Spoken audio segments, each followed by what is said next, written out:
बिस्मिल्लाहिर्रहमानिर्रहीम अस्सलामु अलैकुम डियर स्टूडेंट्स। आज हम बुलियन आइडेंटिटीज पढ़ेंगे। तो स्टार्ट करते हैं।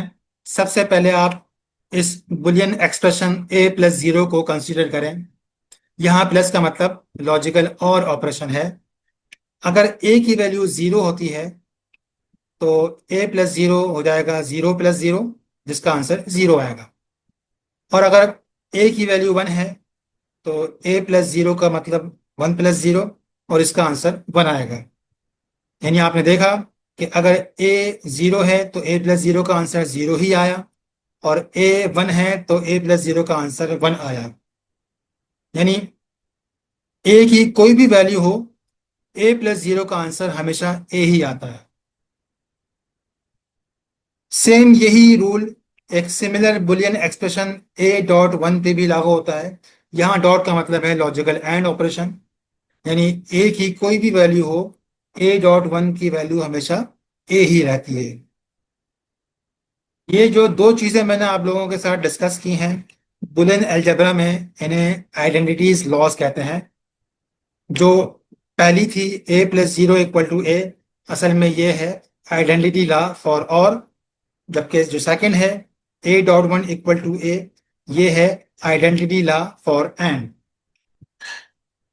अब मैं आज की टॉपिक बुलियन आइडेंटिटीज पे आता हूं। सबसे पहले इसकी डेफिनेशन देखते हैं। यहाँ लिखा है Boolean identities are mathematical expressions और equations that are always true regardless of the values of the variables involved. यानी बुलियन आइडेंटिटीज मैथमेटिकल एक्सप्रेशंस हैं, इक्वेशंस हैं जिनकी वैल्यूज हमेशा ट्रू होती हैं, भले उनमें मौजूद वेरिएबल्स की वैल्यूज कोई भी इस्तेमाल की जाए। ये बुलियन आइडेंटिटीज बुलियन एक्सप्रेशंस को सिंप्लीफाई करने में और डिजिटल सर्किट्स को एनालाइज करने के लिए बहुत ज़रूरी हैं। इस पॉइंट को मैं अपनी नेक्स्ट वीडियो में फर्दर क्लियर करूंगा। जो कॉमनली यूज बुलियन आइडेंटिटीज हैं वो इस टेबल में मौजूद हैं। यहाँ पे दो कॉलम है। लेफ्ट पे आइडेंटिटी की टाइप है, जबकि राइट कॉलम में बुलियन आइडेंटिटी है। जो यहाँ शुरू की दो बुलियन आइडेंटिटीज हैं वो हम इस लेक्चर के शुरू में ऑलरेडी डिस्कस कर चुके हैं। तो मैं जो थर्ड आइडेंटिटी है डोमिनेशन लॉ, यहाँ से स्टार्ट करता हूँ। डोमिनेशन लॉ फॉर और है a plus one equal to one. अब मैं इसको with the help of truth table clarify करता हूँ। अगर हम a की वैल्यू जीरो इस्तेमाल करें तो a प्लस वन का आंसर वन आ जाएगा, और अगर a की वैल्यू हम वन इस्तेमाल करें तब भी a प्लस वन का आंसर वन आएगा। यहाँ a प्लस वन में a की कोई भी वैल्यू इस्तेमाल हो, आंसर हमेशा वन ही आ रहा है। यानी इस एक्सप्रेशन में वन ने a को डोमिनेट कर दिया है। तो ये है डोमिनेशन लॉ फॉर और। नेक्स्ट है डोमिनेशन लॉ फॉर एंड, जो कि है a dot zero equal to zero. Truth table को देखें। अगर a की वैल्यू जीरो है तो जीरो डॉट जीरो का आंसर जीरो ही आता है, और अगर a की वैल्यू वन है तो a डॉट जीरो का आंसर फिर से जीरो आ जाएगा, क्योंकि आप जानते हैं कि एंड ऑपरेशन में कोई भी एक ऑपरेंड जीरो होने से आंसर जीरो ही आता है। तो यहाँ आपने देखा कि इस जीरो ने ए को डोमिनेट कर दिया है। ए की कोई भी वैल्यू हो, ए डॉट जीरो का आंसर जीरो ही आता है। नेक्स्ट बुलियन आइडेंटिटी है कॉम्प्लीमेंट लॉ।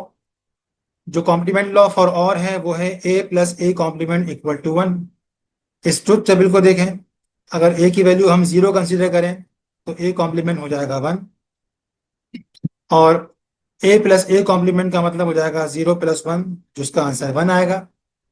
और अगर हम ए को वन कंसीडर करें तो ए कॉम्प्लीमेंट हो जाएगा जीरो, और ए प्लस ए कॉम्प्लीमेंट का मतलब होगा वन प्लस जीरो, जिसका मतलब वन आंसर आएगा।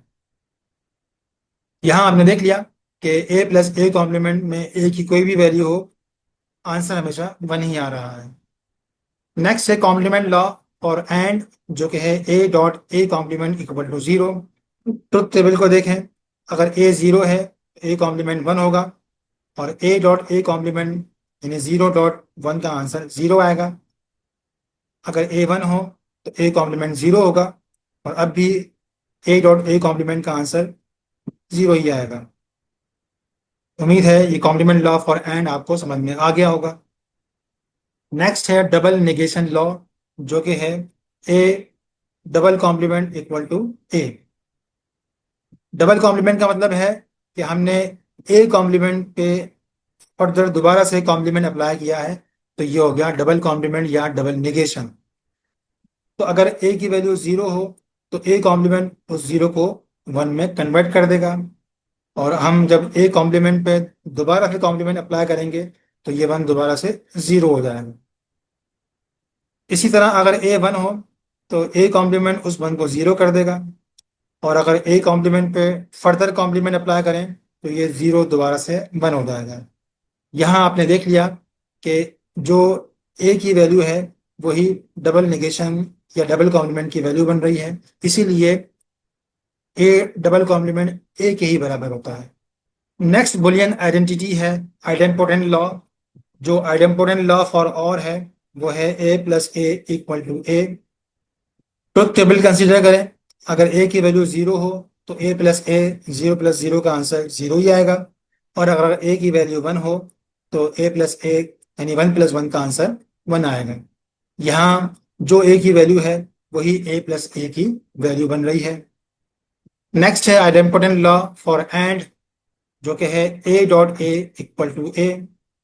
ट्रुथ टेबल को देखें, अगर ए की वैल्यू 0 हो तो ए डॉट ए होगा 0.0 यानी 0 ही होगा, और अगर ए की वैल्यू 1 हो तो ए डॉट ए 1.1, जिसका मतलब आंसर 1 ही आएगा। तो यहाँ भी जो ए की वैल्यू है वही ए डॉट ए की वैल्यू बन रही है। तो उम्मीद है आइडेम्पोटेंट लॉ फॉर एंड आपको समझ में आ गया होगा। जो बाकी के 4 लॉज रह गए हैं, यानी associative law, distributive law, absorption law और निगेशन लॉ, तो इन्हें आप एक बार फिर से बुलियन आइडेंटिटीज की टेबल में देख लें।